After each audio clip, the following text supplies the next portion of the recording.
जब आज़ाद हुआ तो हमें तय करना था, पाकिस्तान मज़हब के नाम पे एक अलग देश बना, ये देश किसका है ये तय करना था हमें। और हम भारत के लोगों ने तय किया था कि ये देश सबका है जो इस देश को अपना मानते हैं। ये किसी एक मज़हब या किसी एक जाति, किसी एक भाषा का ये देश नहीं है। बहुत इस पे बातचीत हुई और संविधान के जो फंडामेंटल राइट्स हैं, जो बुनियादी हकों में आर्टिकल 25 ये हक देता है कि हर व्यक्ति तय कर सकती हैं कि मेरा मज़हब क्या है और मुझे अपना मज़हब का पालन करना और उसकी बात करना, उसका प्रचार भी करना, ये मेरा संवैधानिक हक है। ये किसी की कृपा से नहीं है। आदिवासी क्षेत्रों में और जिन इलाकों में हम लोग ये पिछले 2 महीनों में तेज़ धूप के बीच में हम लोग गए, छत्तीसगढ़ के बस्तर इलाके में और फिर उड़ीसा के जो पूरा कोरापुट और पूरा क्षेत्र बालासोर, जो हमने कहानियाँ सुनी, ये हमें जानना ज़रूरी है कि ये जो बुनियादी हक है, आज जो सरकारें हैं इस बुनियादी हक को मानते नहीं हैं, उसका विरोध करते हैं, उसका हिंसा से विरोध कर रहे हैं। ये सिर्फ उन आदिवासी लोग जिन्होंने क्रिश्चियन धर्म अपनाया है, वो उनके ऊपर हमला सिर्फ नहीं है। इस संविधान जो हम भारत के लोगों ने अपने आप को दिया था, उस संविधान पे सीधा हमला है। ये हमें समझना ज़रूरी है। आज एक समूह उससे प्रभावित है, कल कोई और होगा, फिर कल कोई और होगा। मज़हब के नाम पे, धर्म के नाम पे, भाषा के नाम पे, जाति के नाम पे, उत्तर और दक्षिण के आधार पे बहुत सारे तरीके हैं। जब अगर हम कहें कि ये देश कुछ लोगों का है, कुछ लोगों का कम है और कुछ लोगों का बिल्कुल नहीं है, फिर एक बिल्कुल अलग भारत हो गया। ये भारत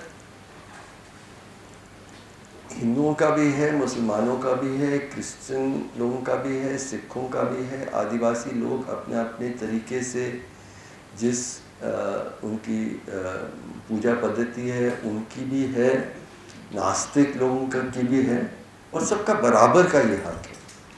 ये बात हमें समझना बहुत ज़रूरी है।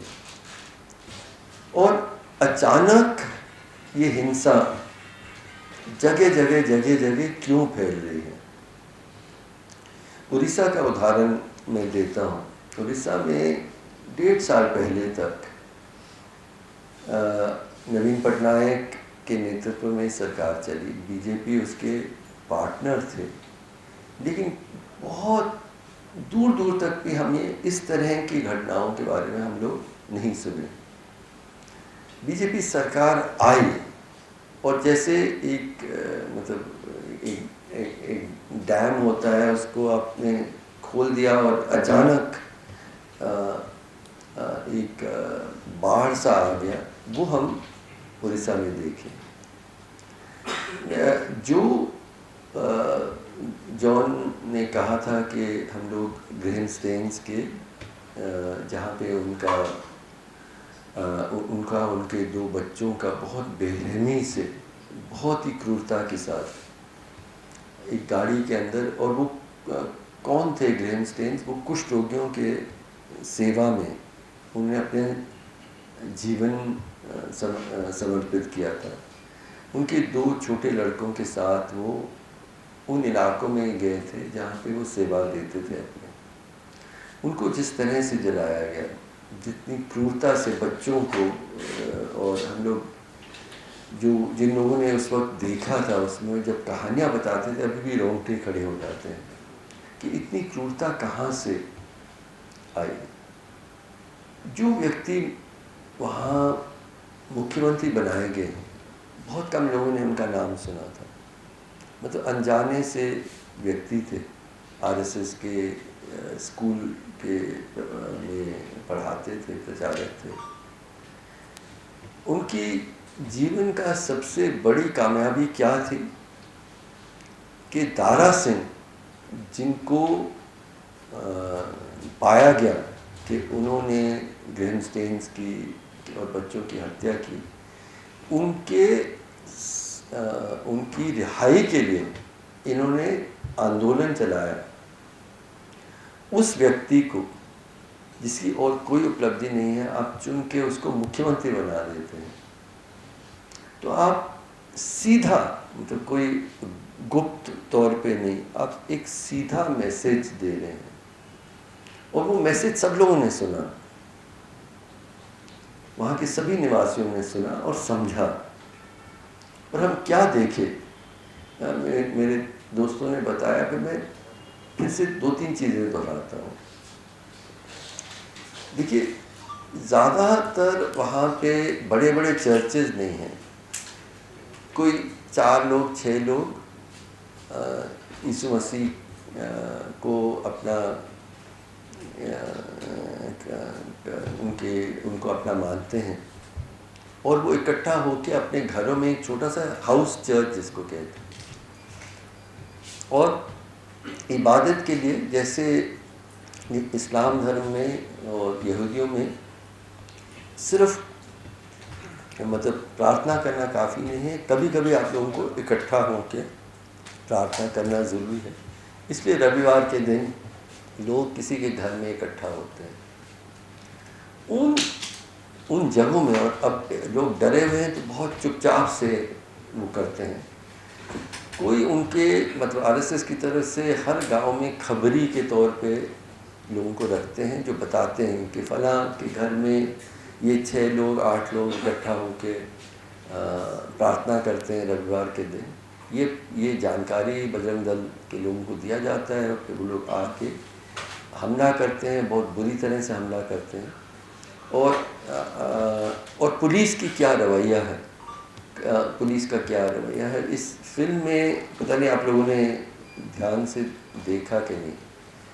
वो लोग अपना प्रार्थना कर रहे थे, भीड़ आके उनको अटैक करती है, उनको नंगा करके उनको परेड कराती है, सिर्फ उनके अंडरवेयर में, पीटते। और सामने कौन चल रहे हैं, उस पूरे जुलूस के तौर पे उनके नंगा शरीरों को लेके जुलूस जब निकलती है, उसके नेतृत्व में right in the front police अधिकारी हैं।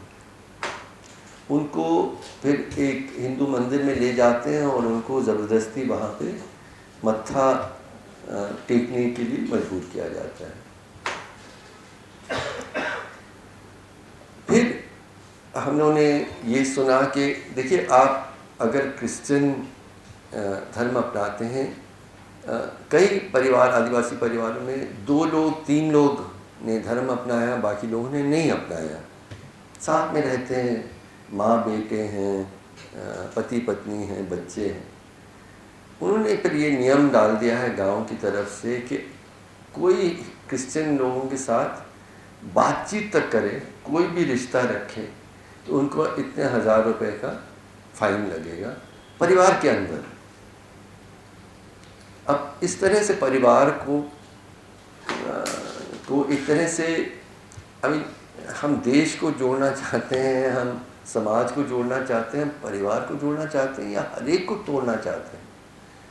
तो ये हम लोगों ने देखा। फिर बॉयकॉट, कोई उनसे खरीदी नहीं कर सकती, कोई उनसे बातचीत नहीं कर सकते, उनके शादी ब्याह में कोई नहीं जा सकता है। और और गांव से बाहर भेज देना, और वहाँ जंगलों के बीच में ये गांव है, तो कई लोगों को फिर बीच जंगल में, जहाँ जंगली जानवर होते हैं, उसके बीच में रहने के लिए मजबूर किया जाता है। कोई रोज़गार का तरीका नहीं। और फिर कब कोई गुजर जाए घर में, परिवार में, तो आप उसको दफनाने ही नहीं दे रहे। और लोग ने बताया 2-2, 3-3 दिन गर्मी के धूप के बीच में आपकी माँ का लाश सड़ रहा है, हमने कैसा समाज बनाया है। और लोग कहते हैं अभी भी कन्वर्ट करो, लाश को भी कन्वर्ट करो, और 60 या 80% लोग इस दबाव में फिर कन्वर्ट हो जाते हैं। क्या मतलब, क्या ये हिंदू धर्म है, क्या ये क्रिश्चियन धर्म है? हम लोग किस धर्म की बात कर रहे हैं? और कहीं कहीं उन्होंने लाशों को 20 साल पुराने, 25 साल पुराने लाशों के क्या कहते हैं, स्केलेटन को, कंकाल को निकालते हुए उसको फेंकते हैं। ये कहानियाँ हमने रूबरू कही हैं, मैं कोई मतलब सेकेंड हैंड बात नहीं कर रहा हूँ।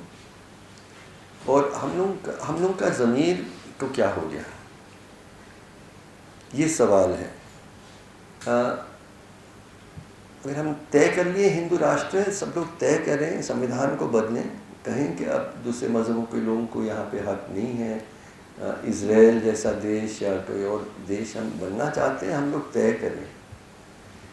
लेकिन हमने तो नहीं तय किया, हमारा संविधान है, हम संविधान को मानते हैं, और इस संविधान पे इस तरह का जब हमला होता है तो हम सबका फ़र्ज़ होता है कि हम उस संविधान की रक्षा में खड़े हैं।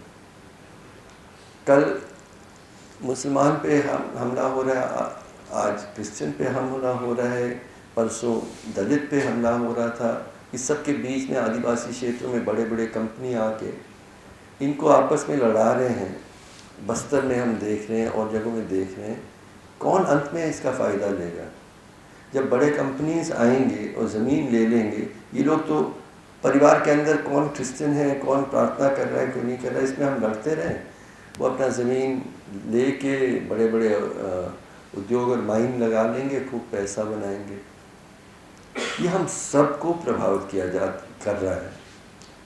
मैं इस कमरे में कई बार बोला हूँ, मुझे पीड़ा होती है कि जब मुस्लिम समाज पे हिंसा की बात होती है तो उर्दू प्रेस के बहुत लोग आते हैं। आज मैं नहीं देख रहा हूँ उनको।